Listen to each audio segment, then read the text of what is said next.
Bentley say this is the roomiest two-door coupe on the market today. It covers 6 postcodes. Its rear wings alone are longer than an entire smart car.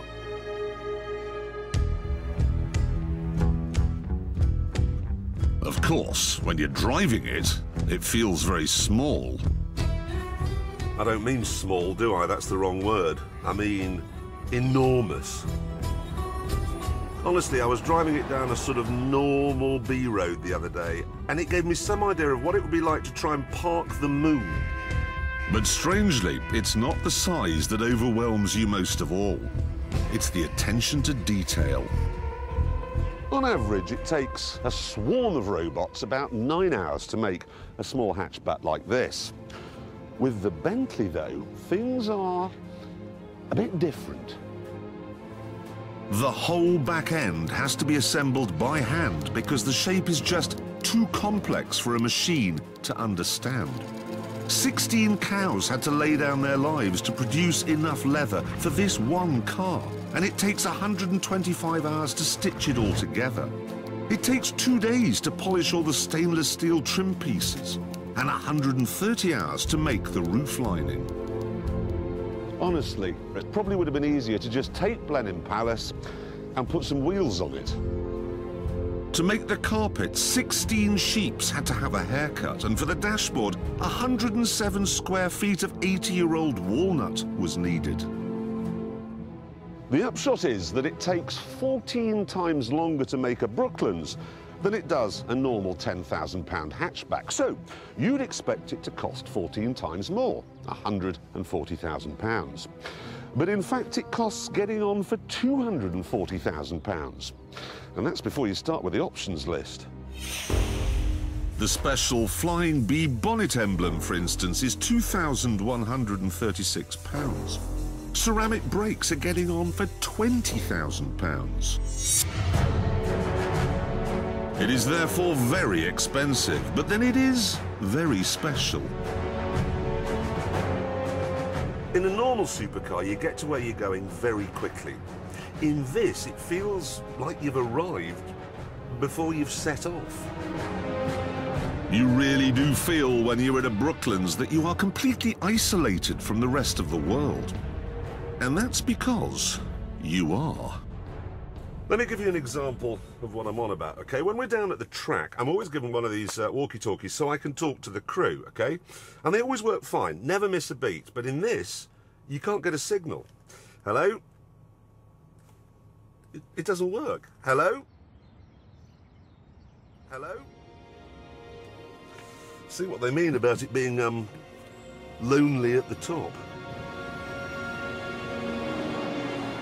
So there we are, a quiet and spacious sensory deprivation tank for rich old people who want to dawdle around in great comfort in a car which has the same top speed as the Vatican.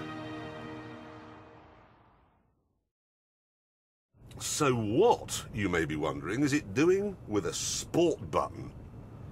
I mean, that's as stupid as putting a sport button on the Albert Hall. The thing is, though, this car needs a sport button because of the monster that lives under the bonnet.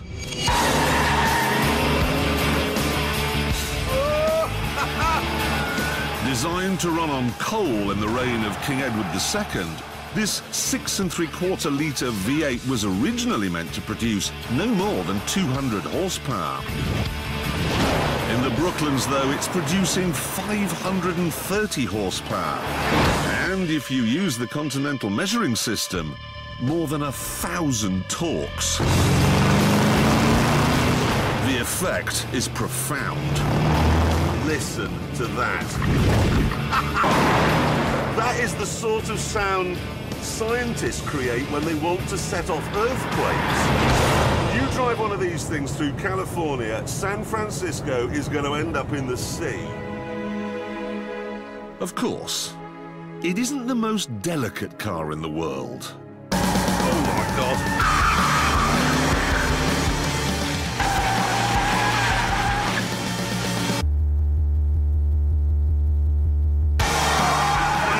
Sideways.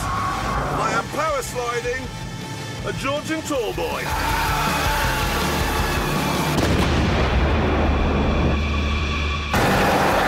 This isn't driving, this is naval warfare. What you do is turn in, make smoke, and then turn to face the enemy. Ha-ha! You see, you weren't ready for that.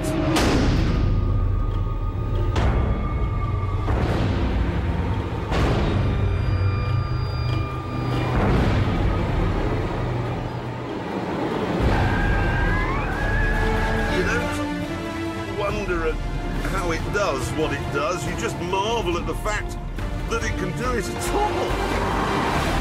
Sure, compared to other supercars, its top speed of 185 is not that fast. The thing is, though, you can't compare it to other supercars. This is a huge slab of old England. You've got to compare it to Edward Elgar. And he couldn't do 185. You have to love the Brooklands, right up to the moment when it all goes horribly wrong.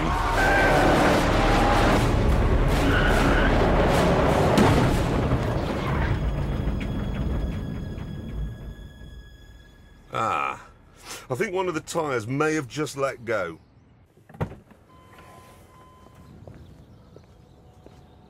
This is what we call in the world of filming a wrap.